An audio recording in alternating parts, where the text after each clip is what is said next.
Hello everyone, very very welcome back to my channel. काफ़ी महीनों बाद मैं फिर से व्लॉग स्टार्ट कर रही हूँ क्योंकि अब कुछ स्पेशल होने वाला है हमारी फैमिली में।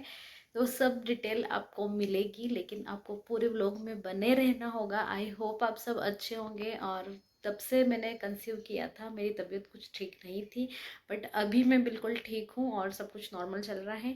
सो मैंने सोचा कि क्यों ना व्लॉग्स फिर से कंटिन्यू कर ली जाएँ। और ये मेरा एक जो वीडियो आया था, मेरी जो नॉर्मल डिलीवरी की जर्नी है, वो वायरल हो चुका है। यदि आपने नहीं देखा है तो जल्दी से जाके देखें, आपको नीचे डिस्क्रिप्शन बॉक्स में उसका लिंक मिल जाएगा। तो अभी चल रही है शादी की तैयारियां। शादी किसकी है, कब है, कहाँ है, सब आपको इस व्लॉग में देखने को मिलेगा। तो शादी की तैयारियों में मैं वो क्या कर रही हूँ, सब कुछ आपके साथ शेयर करती हूँ। ये जो ड्रेस आप देख रहे हैं, ये साटन की है। मैंने खुद इसको डिज़ाइन किया है, कस्टमाइज़ करवाया है अपने अकॉर्डिंग। इसकी डिटेल मैंने आगे दी है। यहाँ मैं इसको आयन क्यों कर रही हूँ, क्योंकि जिनसे मैंने स्टिच करवाया था उन्होंने इसको आयन करके नहीं दिया। लेकिन एक बार स्टिचिंग होने के बाद सूट की आयनिंग बहुत ज़्यादा ज़रूरी होती है, ताकि जहाँ पे भी जितने भी जॉइंट आ रहे हैं, स्टिचेस आ रहे हैं, वो सब एक बार आयन हो जाए तो फिनिशिंग बहुत अच्छी दिखती है कपड़े की। क्योंकि मैंने इसमें अस्तर लगवाया था तो इसको आयन करना बहुत ज़रूरी था। और यदि आप साटन के कोई ड्रेस कर रहे हैं आयन और वो प्लेन है, तो आप सिल्क मोड पे करके कर सकते हैं। लेकिन यदि वर्क वाला कोई साटन सूट है तो फिर वो मैं आपको आगे बताऊंगी कि आपको कैसे करना है वर्क वाली पोशाकों की आइनिंग, चाहे क्रेप का हो, चाहे साटन का हो, चाहे प्योर का हो। तो इस व्लॉग में बने रहिए, आगे आपको देखने को मिलेगा कि मैं घर पे ही अपने प्योर की पोशाकों की आइनिंग करती हूँ। चाहे कितना भी हेवी हो, कितना ही वर्क हो, बहुत अच्छे से घर पे हो जाती है। सिर्फ ओढ़नी है जो मैं बाहर करवाती हूँ। ओढ़नी भी चाहे तो आप घर पे कर सकते हैं, लेकिन उसमें मेहनत थोड़ी ज़्यादा लग जाती है, इसलिए मैं ओढ़नी का जो काम है वो बाहर से ही करवाती हूँ। इस कलर कॉम्बिनेशन में मेरे पास कोई भी ड्रेस नहीं था, ना ही सिंपल ना ही पोशाक में। तो मेरी काफ़ी इच्छा थी कि मेरे जो कलेक्शन में है ये इस टाइप का कलर कॉम्बिनेशन हो। और इसकी ओढ़नी जब बन के आएगी ना, तब आप देखना सूट कितना प्यारा लग रहा है। वो जब मैं पहनूंगी तब आपको पता चल जाएगा। तो यहाँ पे मैं क्या कर रही हूँ कि जो मगजी हमारी लगती है ना, तो मगजी पे भी आयन कर लेना है, ताकि मगजी अच्छे से फोल्ड हो जाए और अच्छे से बैठ जाए। बस इसको फोल्ड करके रख दूँगी तो ये जो है मेरा एक काम कंप्लीट हो जाएगा कि इसको मैंने आयन कर दिया है। आयन करके अच्छे से बैग में पैक करके फिर इसको रख दूँगी। तो जब भी मुझे तैयारी करनी होगी, शादी के लिए जाने की पैकिंग कर रही होगी, फटाफट से मुझे अपनी ड्रेस का पैकेट निकालना होगा और इसको अपने बैग में रखना होगा। फिर कोई आपका झंझट नहीं रहता है कि कैसे रखूँ, जमाऊँ बैग, क्या करूँ। तो इस तरीके से यदि आप अपनी पैकिंग करते हैं तो आपका सूट वैसा के वैसा व्यवस्थित भी रहता है और पैकिंग के टाइम पे ज़्यादा भागम भाग नहीं होती है। तो ये देखिए यहाँ पे ये हो गया है। और इसकी जो कुर्ती और कांचली थी वो मैं पहले ही आयन कर चुकी थी। तो कुर्ती और कांचली में भी इस तरीके से मैंने आयन की। इसके गले में अच्छे से आयन करके इसकी फिनिशिंग जमाई है, क्योंकि जब लेस लगती है ना, तो लेस लगने के बाद उसके ऊपर यदि एक बार प्रेस हो जाए तो वो काफ़ी अच्छे से सेट हो जाती है। तो ये सूट मेरा तैयार है, इसको मैं इस बैग में डाल के पैक करके रख दूँगी। तो अब इस सूट की तरफ से मैं नो टेंशन हूँ, मुझे इसमें कोई भी काम नहीं बचा है। तो चलिए आगे चलते हैं और करते हैं प्योर की पोशाकों की आइनिंग कैसे की जाती है, वही मैं आपको आज के ब्लॉग में दिखाने वाली हूँ। अभी अभी आपने जो पोशाक देखी है मेरी, वो मैंने खुद स्क्रैच से कस्टमाइज़ करी है। और कस्टमाइज़ भी कहाँ करी है, दमन में, गुजरात में। मतलब यहाँ पे हमारे राजपूती जो भी पोशाकें होती है, हमारे कपड़े होते हैं, उनका स्टफ़ मिलना बहुत ही ज़्यादा मुश्किल होता है, क्योंकि यहाँ पे तो कोई पहनता नहीं है। लेकिन इसमें सिंपली क्या था इस ड्रेस में कि साटन था एंड लेस थी, तो वो आपको कहाँ कहीं भी मिल जाता है। मतलब आप इजीली कस्टमाइज़ कर सकते हो। सिर्फ दिक्कत आती है तो ओढ़नी की।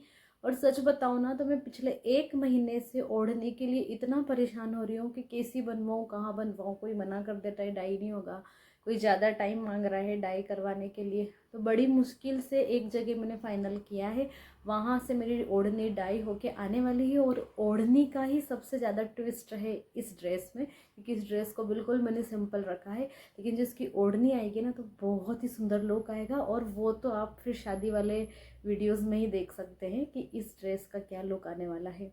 और मैं इसको कब पहनूंगी वो बाद में डिसाइड करेंगे, अभी कुछ भी डिसाइडेड नहीं है, बस खाली इसको रेडी करवा लिया है। तो ये मुझे बहुत सस्ते में पड़ी, मतलब कुछ ज़्यादा इसमें लगा नहीं है, बस यही कि स्टिचिंग चार्जेस थोड़े आपके ज़्यादा हो जाते हैं, क्योंकि मैंने इसको अस्तर लगवा के बनवाया है तो ये साटन, बट अस्तर से क्या होता है कि फिनिशिंग अच्छी आती है, पोशाक वाला लुक आता है आपकी ड्रेस में। तो ये हो चुकी है हमारी रेडी, इसको आयरन करके मैंने रख दिया है। अब आते हैं इधर डेली रूटीन पे। रूटीन में ही चल रहा है कि मैंने बालों में लगा रखा है एग, जिससे मेरे बाल ना बिल्कुल कड़क हो गए हैं, और जितना टाइम मुझे देना था वो मैं दे चुकी हूँ। तब तक मैंने ये मेरी ड्रेस आयरन करके पैक करके रख दी है। अब मैं करूँगी हेयर वॉश और घर का थोड़ा काम करेंगे, उसके बाद आगे फिर से करेंगे शादी की तैयारियाँ क्या क्या चल रही है। ये जो प्रोडक्ट मैं आपको दिखा रही हूँ ये कोई प्रमोशन नहीं है, मैंने खुद परचेस किया है। तो ये है लिवॉन का स्प्रे, मतलब आपको डैमेज प्रूफ रखता है यदि आप ब्लो ड्रायर कर रहे हैं या हेयर नॉर्मल ड्रायर कर रहे हैं, आयनिंग वगैरह कर रहे हैं हेयर पे, तो ये आप लगा लेंगे तो आपके जो बाल हैं वो डैमेज होने से बच जाएंगे। ये प्रोडक्ट मैंने परचेस किया था अमेज़ोन से।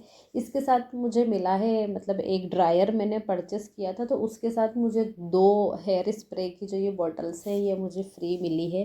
तो ये देखिए इसका टेक्सचर ना कुछ इस टाइप का है। पहले मुझे लगा था कि ये हेयर सीरम होगा, बट ये सीरम नहीं है, एक वाटरी टाइप का स्प्रे है जिसे आप डायरेक्ट हेयर पे स्प्रे करके इस तरीके से मसाज कर लें और उसके बाद आप हेयर को ड्राई करें।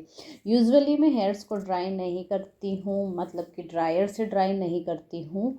मैं बालों को हीट बहुत ही कम देती हूँ, क्योंकि इससे हेयर फॉल बहुत ज़्यादा होता है। यदि आपको हेयर फॉल की प्रॉब्लम है तो आप बालों को हीट कम से कम दीजिए।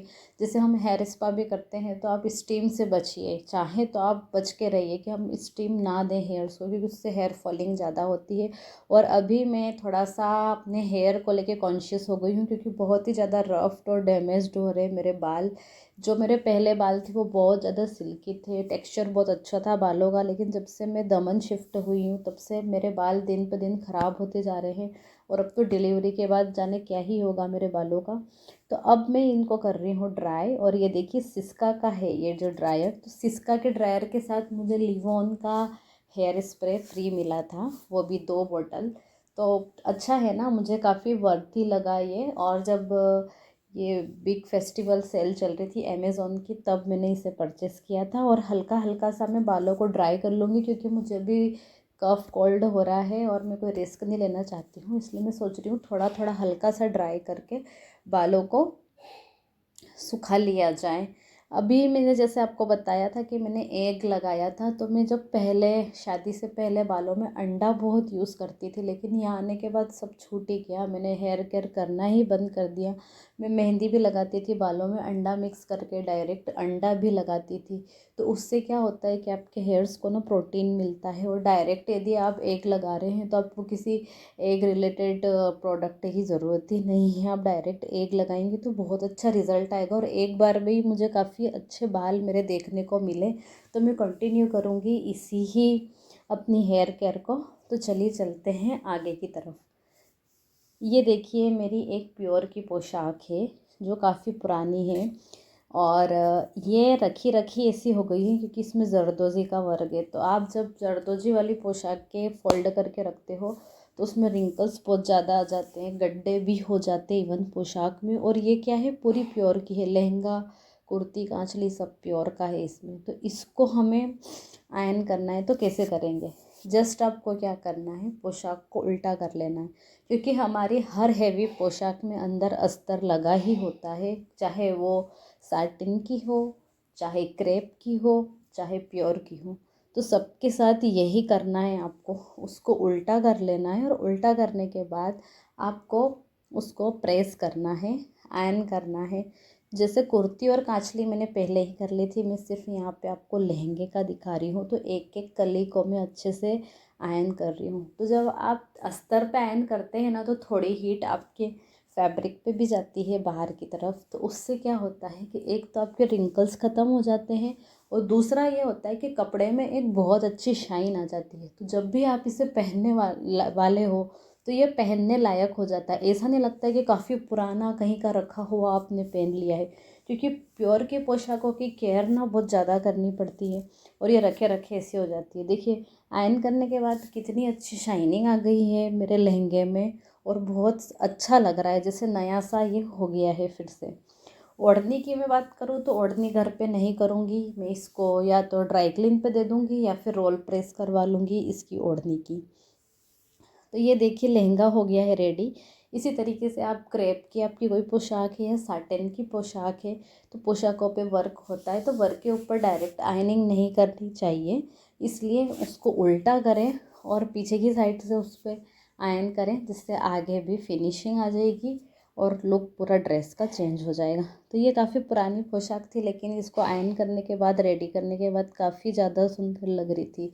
और क्या होता है कि जब हम कुर्ती और कांचली पहनते हैं तो उनमें जो मगजी लगी होती है ना वो फ़ोल्ड भी हो जाती है, जिससे हमारी कांचली की स्लीव की फ़ोल्ड हो जाती है, तो हम आयरन कर लेंगे ना तो वो एक बहुत अच्छे से सेट हो जाएगी। तो ये देखिए इस तरीके से मैं घर पे ही कर लेती हूँ। आप बाहर देंगे तो मुझे तो रिस्की भी लगता है, और क्यों फालतू पैसे वेस्ट करना। तो ये यहाँ पे मेरी 2 जो ड्रेसें हैं आज रेडी हो चुकी है। मैंने 2 काम ये कर लिए हैं पूरे, और इनको मैं पैक करके रख दूँगी। फिर आगे चलेंगे, आगे क्या तैयारी है अब मैं आपको आगे बताऊंगी शादी से रिलेटेड बात। तो जो शादी है वो हमारे मोनिका वैसा की है, यानी मेरे जो जीजा हैं उनके बेटी, जो सबसे बड़ी बेटी है। तो ये मेरे ससुराल की सबसे पहली शादी है, इसलिए मैं बहुत ज़्यादा एक्साइटेड हूँ। और मोनिका वैसा जो है वो मतलब बहुत ज़्यादा कनेक्टेड है हम दोनों एक दूसरे से, तो उनकी शादी की तो उम्मीदें सबसे ज़्यादा ही थी मुझे, इसलिए। और शादी जनवरी में है, किस तारीख को है वो आप आगे व्लॉग देखते रहेंगे तो आपको पता चल ही जाएगा। और शादी है भिलवाड़ा में। तो यहाँ पे रीशु कलर कर रहा था, और जब मैं व्लॉग बना रही थी उसको ऐसा लग रहा था कि मेरा क्यों नहीं ले रहे हो आप वीडियो। तो मैंने बोला बेटा आपका भी लूँगी, आप रुको थोड़ी देर। और यहाँ पे बस वो आपको शो कर रहा है कि उसने क्या क्या कलर किया है। इसको ड्राइंग करना बहुत पसंद है, कलरिंग करना, और काफ़ी फिनिशिंग से अपना काम कर लेता है, मतलब मुझे देखना नहीं पड़ता है। तो इसको यदि मुझे बिज़ी रखना है या मैं कोई काम कर रही हूँ, सबसे बेस्ट है कि मैं इसे कलर दे देती हूँ और इसकी कलर बुक दे देती हूँ, तो ये अपना उसमें लगा रहता है, मतलब इंगेज्ड रहता है। अब देखिए वो जो पोशाक थी ना उसकी ये ओढ़नी है। ओढ़नी में क्या हुआ कि जो पहले आती थी तूरी, गोटा और तूरी, गोटा तो वही, तूरी बहुत छोटी आती थी, छोटी वाली जो आजकल अच्छी नहीं लगती है, तो मैंने वो निकाल दी है और मैं इस पे लगाऊंगी नई वाली तूरी। तो दिन में ये सारा काम ख़त्म करने के बाद अब आ गई है बारी डिनर की। तो आज हमारे यहाँ शाम को खाने में बन रहे हैं मक्के के ढोकले, जो राजस्थान और एमपी से बिलोंग करते हैं उनको काफ़ी अच्छे से पता है, और आई थिंक मोस्ट ऑफ लोगों की ये फेवरेट डिश होगी, जो कि खासकर ठंड में बनती है हमारे यहाँ। तो इसमें मैंने मेथी भी डाली है, धनिया भी डाला है हरा, लहसुन और हरी मिर्ची का पेस्ट, और जीरा, थोड़ी सी लाल मिर्च, और जो हमारा पापड़ खार होता है वो, थोड़ा नमक, सब मिला के थोड़े गुनगुने पानी से इस तरीके से डोनट्स जैसे बना लेना है। डोनट्स में इसलिए बोल रही हूँ क्योंकि रेशु इनको डोनट्स ही बोलता है, क्योंकि इनका शेप ही कुछ इस तरीके से होता है, तो बच्चों को ये डोनट जैसा दिखता है। और यहाँ पे इस तरीके से बना बना के मैं रखती जा रही हूँ। कुछ इसमें स्टीम भी हो रहे हैं, इडली वाला पॉट मैं यहाँ पे यूज़ कर रही हूँ स्टीम के लिए। इसमें क्या है कि हमारे यहाँ एमपी में ये कढ़ी के साथ बनते हैं, और मेरे ससुराल में ये राजस्थान में उड़द की दाल, काली वाली जो दाल होती है ना उसके साथ बनते हैं। तो मैं दोनों तरीके से बना लेती हूँ, कभी दाल के साथ और कभी कढ़ी के साथ, लेकिन ढोकले का टेस्ट ऑलमोस्ट वही होता है। आप चाहें तो इसमें मटर वगैरह भी पीस के डाल सकते हैं, जो भी इसमें ऐड करना चाहें, लेकिन मेन जो इसमें डलता है वो यही है, लहसुन और पापड़ खार वगैरह डलता है। थोड़ी चने की दाल भी इसमें कच्ची डलती है, वो स्टीम होने के साथ इसके साथ पक जाती है। और देखिए कितने सुंदर लग रहे हैं ये बनने के बाद। बस ये यहाँ पे स्टीम होंगे और गर्मा गर्म हम आनंद लेंगे मक्की के ढोकले का। और जो भी देख रहे होंगे उनके मुंह में पानी ज़रूर आ रहा होगा। अब यहाँ पे बारी आ गई थी खाना खाने के बाद रीशु के हेयर सेट करने की, तो इन्होंने कहा कि मैं ही कर देता हूँ घर पे आज इसके हेयर सेट। तो यहाँ पे इसके पापा ट्रिमर से इसके हेयर्स जो हैं वो सेट कर रहे हैं, और ये ठीक से ना बैठ नहीं रहा है, बट बहुत प्रॉब्लम आ रही है इसके साथ, क्योंकि इसको हो रही है गुदगुदी। और जो हमारे हेयर ड्रेसर रहते हैं वो क्या मतलब थोड़े से ट्रेंड रहते हैं, उनको पता है बच्चों के साथ कैसे डील करना है।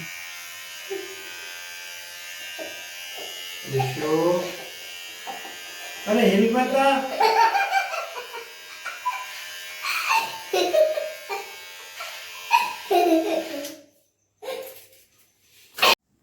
ये जो देख रहे हैं आप नेक्स्ट डे का व्लॉग है। तो रीशु को स्कूल भेजने के बाद जब मैं अपने थोड़े घर के कामों से फ्री हो गई थी तो मैंने सोचा तुरही लगा के इस ओढ़नी को रेडी कर लिया जाए, ताकि इस सूट का काम पूरी तरीके से ख़त्म हो जाए और मैं इसको पैक करके रख दूँ। बस ओढ़नी की मुझे रोल प्रेस करवानी रहेगी। तुरही लगाना ना बहुत ही ज़्यादा इजी होता है, मुझे गोटे से ज़्यादा इजी लगा तुरही लगाना। और क्योंकि वैसे भी बहुत कम जगह लगानी होती, इतना ज़्यादा नहीं कि आपको पूरी ओढ़नी में लगानी है, आधी ओढ़ने का भी काम नहीं होता है। तो इस तरीके से मैंने यहाँ पे फटाफट से इसमें तुरही लगाई, लगभग 1 घंटे में ये काम मेरा निपट गया था। और जब आप खुद से अपना कोई काम करते हो ना, और फिर जब आपने ड्रेस रेडी की है फिर आप वियर करोगे तो आपको काफ़ी ज़्यादा खुशी मिलती है। तो इस तरीके से हो गई है मेरी ओढ़नी रेडी, और पोशाक पहनेंगे शादी में। वैसे तो ये मेरे ससुराल की पहली शादी है हमारे परिवार की, बट मैं अभी प्रेगनेंसी की वजह से कोई भी नई ड्रेस नहीं परचेस कर रही हूँ, यानी कि हेवी ड्रेस। तो मैं इन्हीं में अपना काम चलाऊँगी अभी, क्योंकि अभी मेरी फिटिंग वगैरह कुछ भी सही से नहीं आएगी। जैसा भी है जो भी है मैं इन्हीं में अब मतलब जो है शादी के सारे फंक्शन अटेंड करूँगी। सो ये था आज का व्लॉग। मिलती हूँ मैं आपसे अगले व्लॉग में। लेकिन आप चैनल को सब्सक्राइब ज़रूर कर लीजिएगा, वीडियो को लाइक ज़रूर कीजिए, और आपको जो है शादी के व्लॉग भी देखने में मिलेंगे। Till then bye bye.